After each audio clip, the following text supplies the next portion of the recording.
Old business? It's not old business, but with the addition of Frank to the board now, are we going to reallocate board members on committees, or does Frank want to see what committee he would be interested in and jump on? I mean, Right. One of the things that I'm anticipating doing once after today gets sworn in, we're going to look at his schedule and Dr. O'Malley's schedule to schedule an appointment to kind of give the way the board works and to go over any questions and to see what interest that he has in the for what committees, and we'll take that under advisement, and then we'll reshuffle things when the time comes. The other two things that are passing on. So this is what's on the board packet. So what we have is we've done training. The board has done with the ISAB representatives, and basically we've come up with ground rules that we've all kind of agreed to, and they're in that handout there in front of you. Let me just log back in because it logged me out.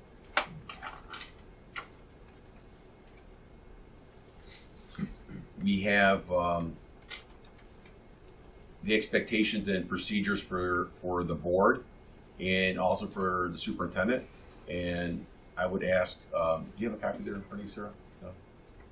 You have a copy? That's Can I just ask you to read them out Sure. loud? So this way we can have a discussion if you have any questions. This is the procedures that we're all supposed to follow, that we all agree to, going forward. So as part of, we work with the Illinois Association of School Boards, and they have as part of their services an individual who comes out and works with the board on board training. So this document was a result of the board training that we performed. We actually had 2 meetings, didn't we? yes, we had we two did too. trainings. So we had 2 trainings, and this is what we came up with as a group. Okay. Norwich School District 80, Essential Board Process Procedures, effective May 11th of 2017. Item 1, placing items on the agenda for discussion. The board president and superintendent confer to generate the agenda 1 week prior to the board meeting where the agenda will be utilized. Each board member desiring to have an agenda item considered for inclusion should communicate with the board president 2 weeks before the scheduled board meeting. 2, participating during public forums. The board president presides and contends with public forum matters. 3, asking agenda questions. Call board president or superintendent. When a board member asks an agenda question, the superintendent will issue an email to all board members sharing the question posed. Follow-up communique, i.e. example, emails, calls, etc., should be made by board members to the board president or superintendent if additional clarification is needed. 4, communication with the superintendent. Each board member is encouraged to foster communication with the superintendent as needed. Communication with members. Respect and abide by board policies and the Open Meetings Act, OMA. Communication with staff. Go through the superintendent when a request will create work for staff. Visiting campuses. Check in with the superintendent and the principal. Responding to complaints. From the community, follow the chain of command. Notify the superintendent. A letter to the board may be issued from the individual communicating the complaint. From staff, communicate with the principal, confer with the association, notify the superintendent, notify the board. The Board of Education will acknowledge receipt of a complaint to the sender. Quarterly meetings with union representatives. Communication with the media. The board president speaks on behalf of the board. The superintendent speaks on behalf of the district. Communication with the public. An email or other communication means will be issued by the superintendent or the board president. Orientating new members. Mandated training. Mentoring and conference with the board president and superintendent. Conducting closed sessions. What is discussed in closed sessions stays in closed session.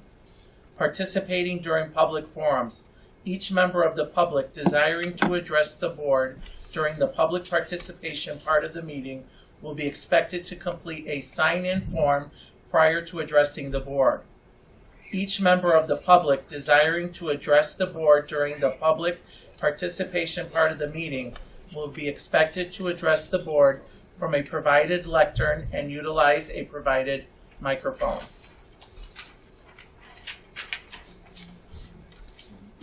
Participating during public forums continued. The board president or presiding officer will read a prepared script detailing expectations/rules for the public participation part of each board meeting.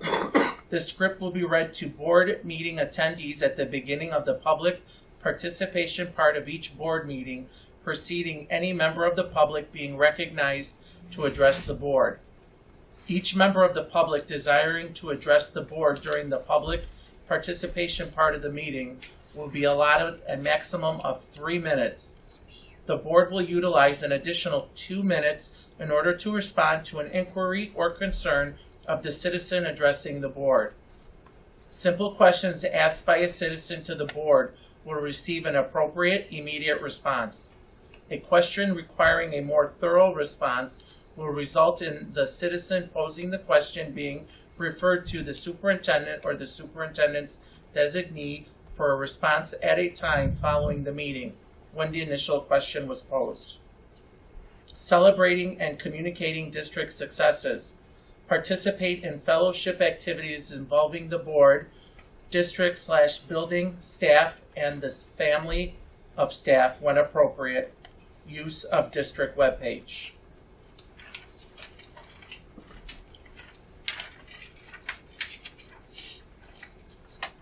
The next one.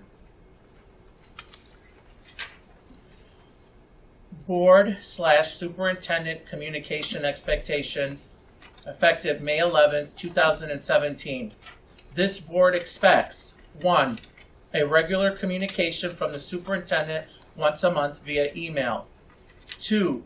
To be notified via email, phone calls for extreme sensitive information, in parentheses, as soon as possible for A. School emergencies, lockdown, fire, etc. B. Student emergencies, arrests, injuries, death. C. Staff emergencies, arrest, injury, and death. 3. To receive board packets and supporting documentation on Thursday before the scheduled board meeting. Changes can be sent to the board members.